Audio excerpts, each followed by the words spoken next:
So happy to have you with us this week on the show.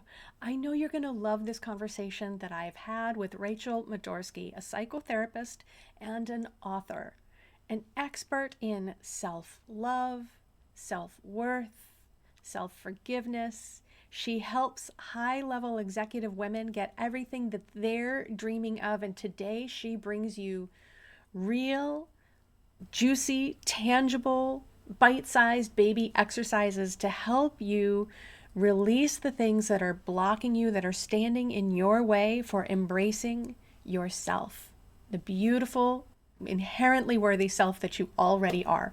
Thanks so much for joining us today. I know you're going to love the conversation. I don't know if you can see behind me, but I have a cat. My cat's visiting. She really likes when we talk about love. It's time to flip the script on stress and learn how to thrive today and throughout your days. Join me for inspiration and interviews with folks who are shining their light in the world in the areas of positive mindset, health, and well-being. I'm your host, Susie Vine. Let's get happified. Welcome back. I am so happy to have you with me this week on the show for a conversation that I'm already excited about having today with our guest, Rachel Madorsky. Rachel is a best-selling author, speaker, psychotherapist, and executive coach, helping women leaders give themselves everything they ever wanted in life now. As a seasoned psychotherapist, she realized that within all her clients presenting problems, from marital relationships to career counseling, the core issue was the relationship people had with themselves. Rachel speaks and leads workshops for corporate teams so they can leverage the best in themselves and in each other. Rachel's the author and illustrator of the best-selling book, How to Love Yourself in Less Than a Week, and also for the rest of your life. Featured in the Be Kind Winter Box by Ellen DeGeneres. It's a really lovely, quick read. I'm so glad that I got to take a peek at it before we hopped on the conversation today. So Rachel, thank you for joining me. Thank you, Susie. Thanks for having me. And so given that the title of the book is How to Love Yourself, I'd love to, if we could start a little bit about how you came to recognize this is such a sticking point for so many people that you're working with, and perhaps in your own situation. I know that I keep finding the lessons that I need to learn myself, and how you came to really see the need to shine a spotlight on this. Yes, first of all, it's not just for my clients, it's for me too. This is the book I needed. This is the message I need to hear. These are the lessons that I most want to learn, and then also the lessons I most want to help others learn too. So how it came about, kind of like you said in the bio, I'd been a therapist for a long time, and I was starting to see this thread that the way we experience ourselves, the thoughts that we have about ourselves, the way we treat ourselves, all these pieces of self-love or not actually influence every relationship we have, from our partners to our work, to our relationship with time, to our relationship with money, all these places. And we've heard, probably all of us, all of our lives, it starts with you, but no one actually tells us what is self-love, what does it mean, and how do we actually give it to ourselves. And it took me years to get my own actual experience of self-love and be able to use it effectively in my life and then give that to others. When I think too, it's one of those things we hear about. Yeah, sure, that's great, must be nice. How do I get there from here? How do I know I'm doing it right? There's all kinds of limits that suddenly we're putting out there before we even recognize, what our relationship to it looks like. And so can you share a little bit about kind of the style of the book that you created and why you felt it was so important to keep it really, really tangible, I think, is one of my takeaways from the book. Yeah, I love to grow, and a lot of us love self-growth, love personal growth. We love it, and books can get long. And I had a coach once say this to me, and I loved it for the literal and the figurative meaning behind it. But she said, "What's the fastest path to the cash?"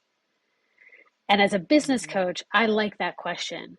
But also as a woman that really wants to empower other women to really give themselves what they want in their life, what's the fastest path? How can we get there quickly and easily, with ease, with lightness? So a very important part to me of the book is quickness. How can we get it fast? How can we, you don't have to invest a lot of time by reading a long book, just like you don't have to invest a lot of time in your day to change the trajectory of your life. You can actually do simple things, take a few minutes, make an adjustment, and even a 2% change will change our lives completely. This is just a small little thing, but I like to remind myself of this, that if we're on a plane or a boat and it changes direction by 2%, we're going to end up on a different continent. So the idea behind the book is, yeah, you can actually grow really fast. You can actually have what you want really quickly, and you can feel better now, today. I love that. That's a great kind of a gauge or lens to ask ourselves about things. What's the fastest path? Because we tend to overcomplicate, or we think it has to be something really radical. To make a big change in our lives, we have to commit to a big change, and we'll do that as soon as we're ready, right? We tend to start putting obstacles in and hold ourselves to some really difficult standards, which I feel like at the same time is moving ourselves further away from the self-love goal that could really be benefiting us. It's so true. I think this is a shift I'm hoping is happening. There's a couple things. One is, you actually touched on this a moment ago, I think is really valuable, and I want to speak to it. A lot of us that have been through really hard things, and who hasn't, but for those of us who have been through really big things in our life or experienced really deep pain, we think that the healing is going to take as long as we've been suffering, or be as intense or as big and difficult as it was to get to where we are in the first place. We feel like there has to be a match there. And it's a misconception. And this is not to, however long it takes, how long it takes. But we actually sometimes slow ourselves down because either we think we're deserving to feel really good now, or we slow ourselves down because we're afraid if we feel better too quickly, it will actually diminish in some way the seriousness of the pain that we've been through. And why do you think it is that perhaps we feel like we need to keep learning lessons the hard way or hold ourselves accountable in these ways? It feels like as much as we struggle to make peace and to embrace self-love, we also struggle to step into self-forgiveness. Is there a connection there, or something that you think we're trying to teach ourselves the hard way? Yes, I think we could go way deep in all those things. But let's try to touch some things that would be really impactful in this moment. So let's touch the self-forgiveness. If you can imagine that everything that we've ever done, or that anyone has done, but let's just focus on ourselves for this time. Anything we've ever done, especially those things that we still judge ourselves for, or mad at ourselves for, whatever that is, if we really look, you will see that inside of that thing we did, or the decision we made, or the thing we said, was innocence. And the more we can start looking for our own innocence, not as a way to get out of repairing anything that might need repairing, but hurting ourselves and judging ourselves will never move us forward. It's not actually the thing that helps us grow. That's the thing that slows us down. The thing that helps us grow is we go back over that thing in our mind and we're like, I can't believe I did that, or I feel so, whatever it is. And then just look for what part of that was innocent. What was the positive intention that was going on in that moment? Maybe in that moment I was scared. Maybe in that moment I felt hurried. Find the innocence so that you can forgive yourself. And then when we do that, we just move on and do better. We can say, I'm sorry, or we can make up for it. But lingering over any mistake we've ever made will never move us forward. It'll only slow us down. So it's really worth it. Find the innocence. And then, as a bonus, what happens is, the more we can see our own innocence, the more we see it in others. And then there's a piece that becomes available to us all. That's really beautiful. I think that's a muscle that is worth building. Just to be in that space and to give ourselves a little bit more grace than we might be inclined to. We tend to be shaped by this mentality. We have to push ourselves. We have to force ourselves to grow. We have to remind ourselves why we're never going back. Lots of lines in the sand. And to find that opportunity to see, as people say, I really do believe that we're all doing the best we can with the tools that we have available. And if we can have a little more empathy with the person who we were when we did that thing, whatever we're still holding over our heads or the lesson we're still trying to teach ourselves, really creates a beautiful space to have a fresh perspective on what it was that we wanted. Sometimes we can be out of touch with that. What we were worried about missing out on, the insecurities that are part of us. That's a little bit of the something that we get to recognize and learn how to love, even as we try to grow through them. Yes. Keep going. And I think it's so beautiful too when we can give ourselves that opportunity and we can reflect that on other people. And sometimes it's easier to reflect that towards other people, to give other people more grace. And maybe that we can see as an opportunity to share that then with ourselves too. Yes, I think a part of self-love, and just to say a side idea about self-love, is that there's no one thing. And what's really actually important about the idea of self-love is for each of us to ask ourselves, what does self-love mean to me? What does it mean to you? What does it look like for you? I would love everyone listening right now, us included, just those of us in this moment together, to think of one thing that's still sort of floating around your head, something you judge, a moment you felt embarrassed, something you wish you had different. And let's just actually take this moment to acknowledge, yeah, that was a human moment. That was really human. And I'm willing to let it go now. I'm really willing to let it go now. So from now on, if it ever floats back into my head, I'm going to look at it with kindness. I'm going to look at it with love, with sweetness, like, oh, you sweet thing that did that thing. And that's that. Just observing those human moments, humans being. And that reminds me of something that I pulled a couple of quotes out of the book as I was taking a look through it. The best doings come from the best beings. And I really love that invitation there. What does that mean to be? I'd love to hear a little bit about that. Okay. This idea, I learned this from Steve Hardison, who has been labeled the ultimate coach. And there's actually a book called The Ultimate Coach about him. It's a really great book to listen to. But the idea is that it's our state of being, meaning where we're coming from in any given moment, that determines the things we're going to say and the decisions we're going to make, and even how we see each other and the world. So I like to do this in the morning, but we can also do a moment of reset any moment of our day to actually just check in and ask, who am I being right now? Or another way to say it is, who would I need to be in order to be profoundly generous with myself, not just everyone else? Or who would I need to be in order to be the most peaceful, loving person I know?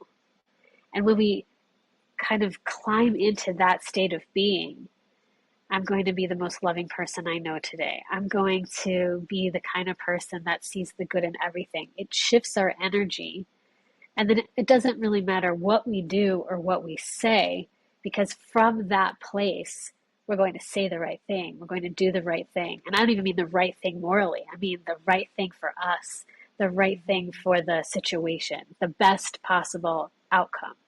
That's really beautiful. Who do I need to be the most generous person to myself in the same vein that I am to other people? I think that's something that can be really hard to recognize. I was just talking about giving ourselves grace. We give other people grace. We can understand other people have had a hard day or a hard life or a tough season. And when we're looking at ourselves, we tend to measure the gap as opposed to recognizing how well we are doing with what we have available to ourselves. Yes. And this might be like a kind of, I don't know what the word is, but a little bit confronting thing to say. But I think it's really important for all of us, which is, I know for a lot of us, we think we're so much nicer to everyone else. We're so much more grace or patience. But I think the deeper truth is that we can only really give that to the depth we're willing to give that to ourselves. Mm. And so while it might be true and it might be what we're experiencing, there's more generosity available without sacrifice. There's more compassion available without forcing ourselves. And it comes from sending it in our own direction. That is really powerful. That is a brain bender.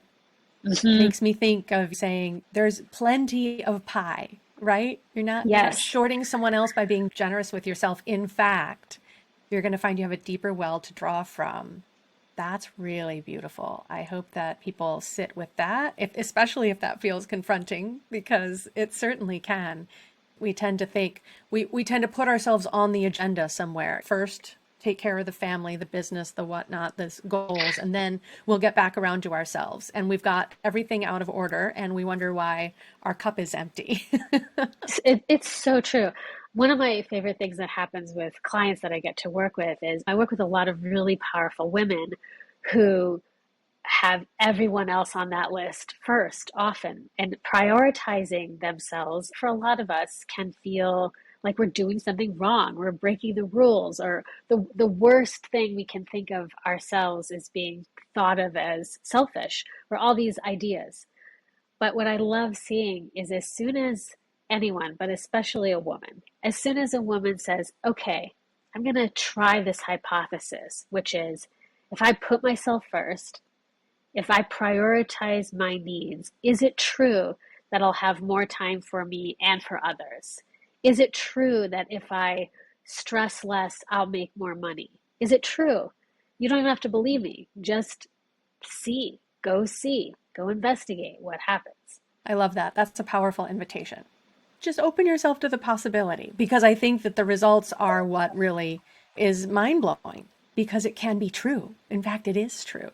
You just have to be willing to take that step in faith and find that it actually does come together with the reward that's probably beyond what you're even trying to envision. That is true. And it's a wild invitation to say put yourself first and then see how much more generous you become.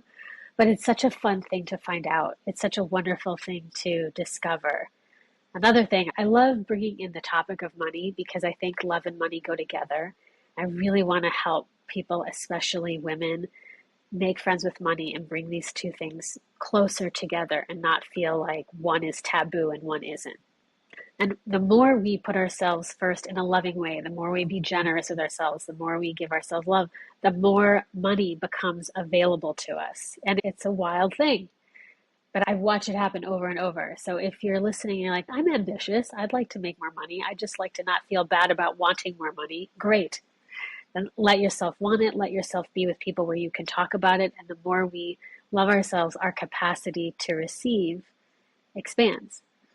Yes, surround yourself with people who are aiming in the same direction, right? We can cheer each other on. Sometimes the words that come out of our mouth when we're cheering on a friend is exactly what we need to hear. So that in itself is always helpful. And I feel like in this conversation with women, with money and calling in abundance and getting stuck in the calling it in, do you feel like self-worth is another one of those facets that's tied up in that as part of how willing we are to claim the money that we want to be calling in? Yes. And depending on what language feels good, there's self-worth, there's self-value, there's self-love, there's self-trust. There's all these really powerful words. And I think one of the most impactful things a person can do is decide that their worth is not up for question, that there isn't anything you can do to increase or decrease the limitless amount of worth or value that you as a person have. So if you could even separate worth from the conversation and let it be more about, how do I expand my capacity to receive? How do I let myself grow a nervous system that feels safe, having more than I ever had before? I think those are more empowering conversations to have with ourselves. That's really interesting too. And as you're talking about helping our nervous system feel safer with that growing edge, do you have any tips for people who are in that space, who can see that's where they're holding themselves back, or it gets uncomfortable, they get nervous, some fears start to come up? How do you help people stay present and keep working through that? That's a really That's really a big great question. question. It's a really great, and I am going to try to answer as best I can, but I also want to offer a resource about it that I think has been very helpful for me and a lot of my clients. And it's such a great book. It's called The Big Leap, and it's written by Gay Hendricks. I recommend it to everyone, friends and family. But I think there's two things you can do. One is understand what's happening, and that it's just a totally human, totally normal phenomena, which is as we hit our limit of how much good in any area, relationship, money, free time, whatever it is, as we reach a limit, and the limit is basically the point at which it no longer feels normal for us to have this much.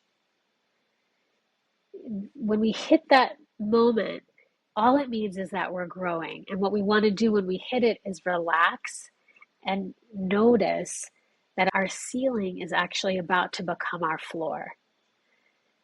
That we have grown farther than we've ever grown before, our ability to receive whatever the thing is, whatever amount of goodness it is, and we can have more. It's just that our identity isn't quite there yet. We're still seeing ourselves as the kind of person who's only allowed to have it this good. This is what's normal.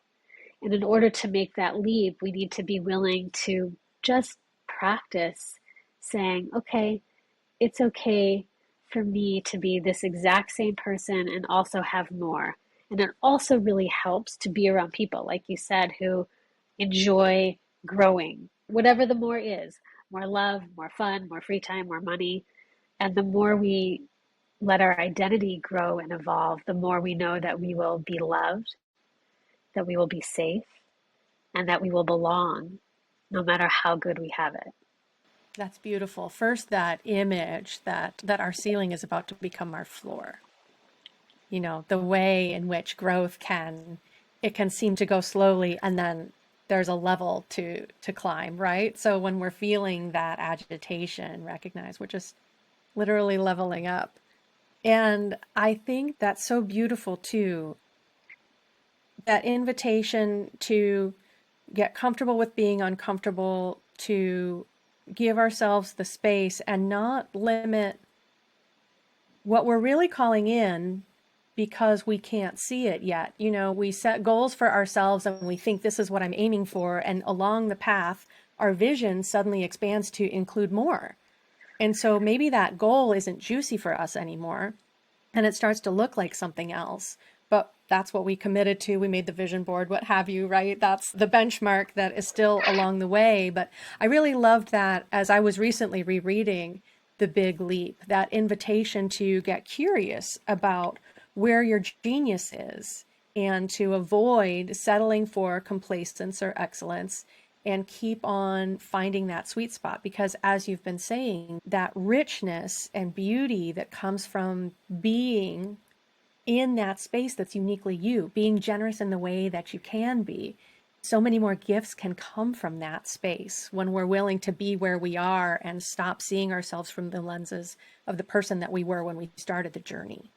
Exactly. And those uncomfortable moments are also a great time to take a moment and look back at how far you've come and really let yourself see, like, wow, you're amazing. Look what you've done. Look what you've been through. Look what you've accomplished. And then look forward at really what is the desire now and say yes to that. And I think you're also touching on something that's really important. I think sometimes, I don't know where some of us got this message that like the goal keeps changing or there's nothing wrong with that. That's a good thing. That just means you got the thing you wanted, or the thing you wanted evolved and you want something else. Just don't hold off your satisfaction with life until the next goal is reached. Make feeling fulfilled and delighted and excited the path, not the reward. I'll give applause to that. And I know from your book, and I'm a big, big advocate of celebrating all the wins along the way. And that's something else that you share in your self-love book. And I think it's so powerful. And you shared a new perspective on that too, in that little celebrations. How do you see that they help our mental perspective? It's pretty scientific, but I'm going to say it as simple and easy as I can. But I just want to say there's science behind it. So for those of us who like knowing there's proof, there's proof. But basically, whatever we put our attention on gets bigger. And we have lots of experience with this, with anything negative. Any of us who have ever had a partner, you get in that moment, you're like, they're always XYZing. And as soon as we say that to ourselves, then our mind is like, oh yeah, here's all the proof and all the evidence for how they're always XYZing. But it actually came from our mind attending to it. And so rather than attending to what's wrong, every time we celebrate something, it's like we're lighting up all these parts of our brain that says, oh, this is a good thing. We want more of this. We want more of this. So we want to memorize, this is what it feels like. This is what it sounds like. This is how I feel. This is how it looks to me. And the more we give that attention, the more of it we receive. It's right up there with the gratitude practice and rewiring our brain to embrace those feelings of gratitude, of satisfaction, of joy. Like we're literally wiring our brain to invite more of this, to recognize it, to put more value on it while we're in the experience. And then life just gets more juicy as we're in it. 100%. And I don't know if you can relate to this, but I've woken up some mornings and I have intuitively felt like, ugh, I need some gratitude. But if I try to force myself to be grateful, then actually it ends up feeling like a should. You should be grateful. And there's no actually good feeling to you should be grateful. That does not feel good. And so I want to offer a tip. If there's ever a moment like, yeah, I should feel grateful, but I don't, that's okay. And that how to find your way through some actual genuine gratitude is actually take the smallest things you can find. So sometimes when I have these moments, I'll say, okay, I'm not going to let myself get out of bed until I actually see 5 things that I really genuinely am grateful for. And sometimes the smaller you go, the more real the feeling is. So for example, it might be, I love our comforter. We have the softest comforter, so I'll say the comforter. Sometimes the dog is sleeping at the foot of the bed. I love this dog. This dog is so freaking cute. Just like the smallest things that are also true. And anything that's real to us will elevate our feelings and our vibration and what we feel we're allowed to have. And then we can go on from there. Beautiful. And now you're reminding me of another page in the book. It's just such a great little go-to. It's great to leave on the nightstand or to keep somewhere at little light vacation read. But it's powerful because little things will spark something else that you read in the book, just like it is for me. As one of your self-love practices, I believe, is to take just a few moments and envision something that you really desire, just like a little self-visualization, maybe a little manifestation magic to it, meditation. And I just thought that was such a lovely invitation to make yourself feel amazing. Just take a couple of breaths and really connect with the vision. We get so removed from it. We might be journaling or doing our meditation at some appointed time in the day in our appointed place, but that invitation to bring it in and kind of sprinkle these moments throughout the day just felt really lovely. Thank you for saying that. Yeah, that one is a really powerful exercise also to bring the thing to you closer. There's this 2-part thing I like. It's called having what we have. So one is there's so many things we've given to ourselves that we don't actually enjoy because we're just busy going, surviving, living our life. So I like this practice of look around your house or something that you actually have given yourself and then give it to yourselves. I love our backyard, but sometimes I forget, oh yeah, just sit there and have it. And then the exercise you're talking about is also, it's how to have what's coming. And so even if you just set a timer for 1 minute and you're like, okay, for 1 minute, I'm going to close my eyes and actually visualize or experience already having it. And just let yourself like see it and feel it. And what's it look like? And what do you look like? And how's it feel? And doing that does two things. One, it elevates you. You get to feel great. It's a great way to feel better. But the other thing is it actually starts tuning you to the vibration of that thing. And even if that sounds super woo-woo, and I get it, I'm both. I can go way up in the sky, and I also need to be very grounded in reality. I like both.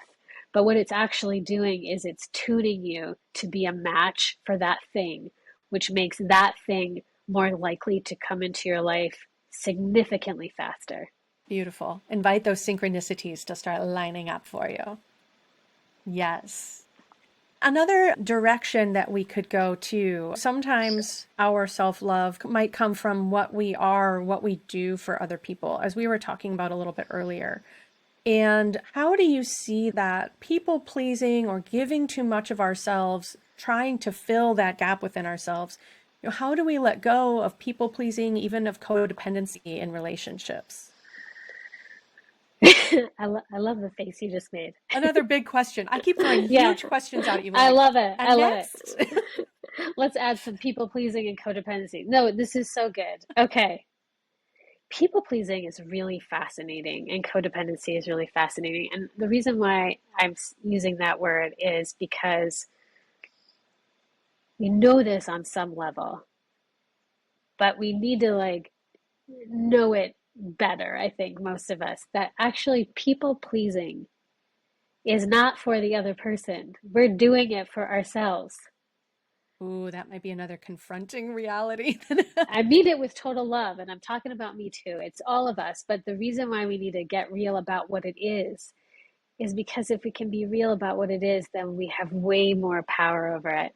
And then we can decide. So often what's happening when we're people pleasing is we're not accessing our courage to be real.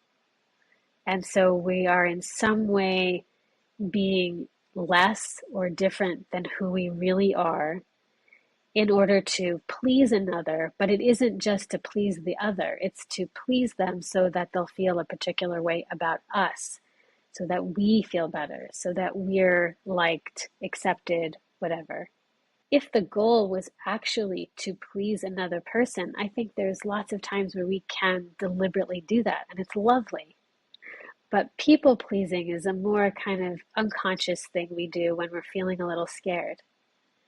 And like we were talking about earlier, if we can see the innocence in that, oh, I was like way overly complimentary, or I said I'm sorry like 4 times in that conversation, or whatever the behaviors are that are the people-pleasing behaviors, if we can see them and be like, okay, this is what I like to do.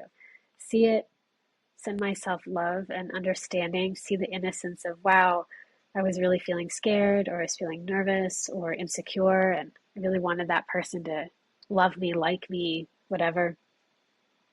And then I like to ask myself, if I had all the courage in the world to be my most real self, what would I like to say? And I don't think it's that we would say something terrible. It's just that we would say something more real. And then the irony of the whole thing is that we love people that are real. And we're real with our closest people because we aren't worried about risking the relationship.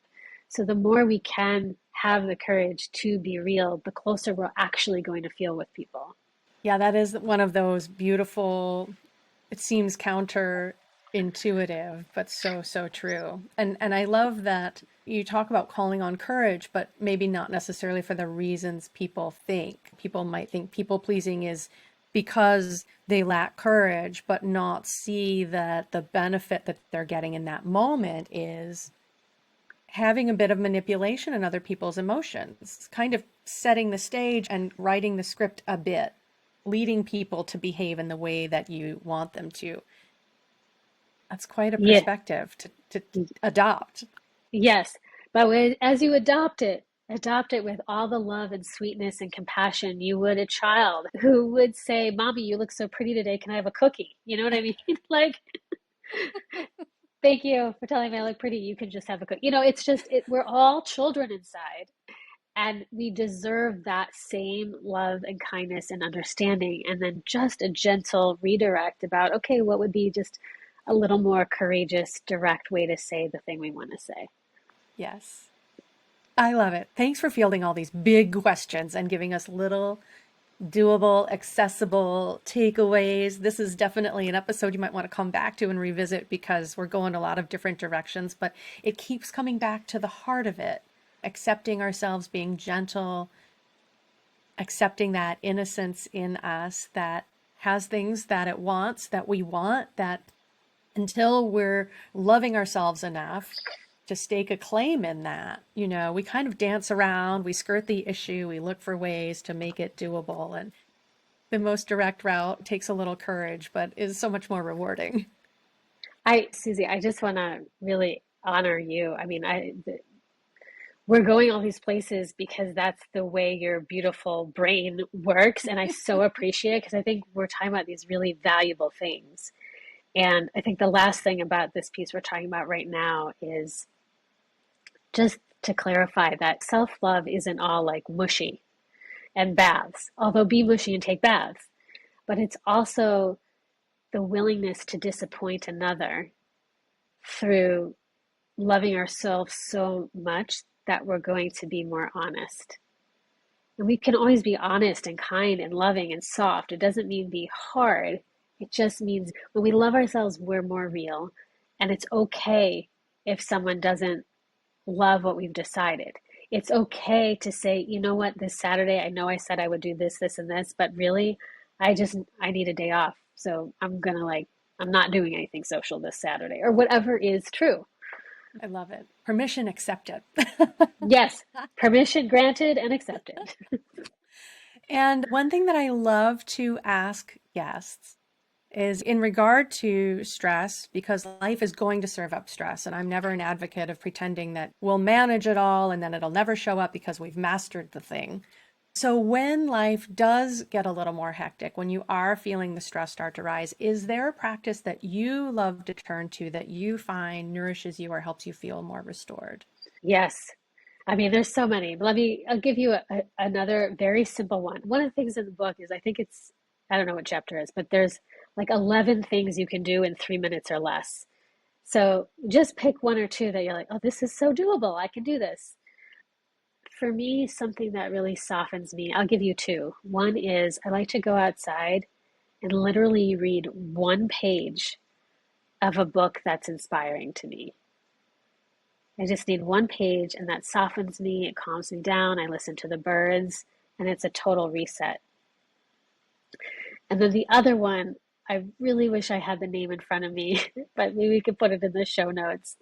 It's a little bit expensive, but it's really worth it. It's these meditation speakers, and they stay charged for months, and you just press it, and it's just 3 minutes of these beautiful tones, and it's so softening, and you can really feel it in your heart. And so sometimes when I need a full reset, I'll take a whole 3 minutes to listen to that. Because you deserve it. 3 minutes, permission granted.